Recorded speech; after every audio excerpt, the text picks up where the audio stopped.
بسم الله الرحمن الرحيم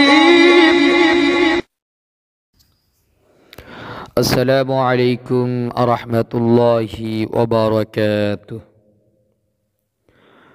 الحمد لله وكفى وسلام على عباده الذين اصطفى.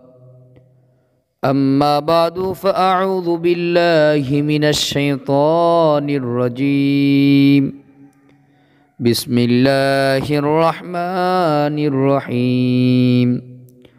ولله الأسماء الحسنى فادعوه بها. صدق الله المولانا العظيم.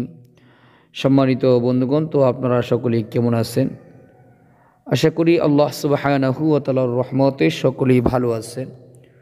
আমিও আল্লাহ সুবহানাহু ওয়া তাআলার রহমতে খুবই ভালো আছি, আলহামদুলিল্লাহ। সম্মানিত বন্ধুগণ, তো আজকে আপনাদের মাঝে একটি বিষয় নিয়ে আসলাম। বিষয়টি হইতেছে আল্লাহ পাকের গুণবাচক নামের আমল। আল্লাহ তাআলার গুণবাচক নাম থেকে একটি নাম হইতেছে ইয়া লতিফ। ইয়া লতিফু, এই নামের আমল করিলে কি কি উপকারিতা আছে, আজকে আপনাদের মাঝে এই বিষয়ে আলোচনা করব ইনশাআল্লাহ। প্রথমেই আমরা জেনে নিই ইয়া লতিফু এই নামের অর্থ কি।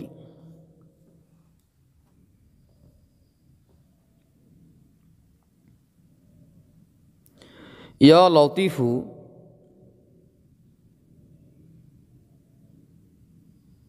এর অর্থ হইতেছে হে কোমল অন্তর করুণাময়। কেউ যদি কোনো অবিবাহিত পুরুষ বা অবিবাহিত মেয়ে, অবিবাহিত ছেলে এবং মেয়ে যদি বিবাহের নিয়তে প্রথমে ওযু করবে, 2 রাকাত নফল নামাজ পড়ে শুক্রবার দিন এই আমলটি শুরু করলে সবচেয়ে উত্তম হয়। 2 রাকাত নফল নামাজ পড়ে কয়েকবার ইস্তিগফার ও দুরূদ শরীফ পাঠ করে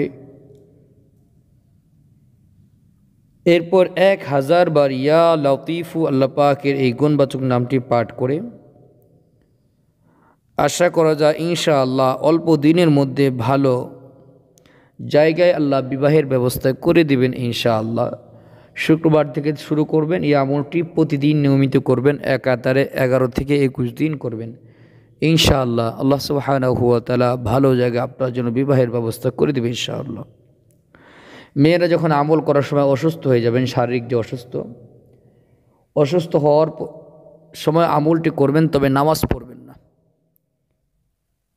অসুস্থ সময় আমলটা করতে পারবেন, কিন্তু নামাজটা শুধু পড়বেন না, অর্থাৎ নফল নামাজ যেটা পড়ার কথা সেটা পড়বেন না, বাকি আমলটা আপনি করবেন।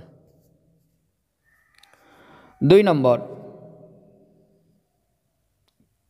কেউ যদি চাকরি বাকরি বিশেষ করে যারা করেন, উপরে লেভেলে যে কর্মকর্তা থাকে, অফিসের বস থাকে, তো তারা যদি আপনার উপর কোনো জুলুম করে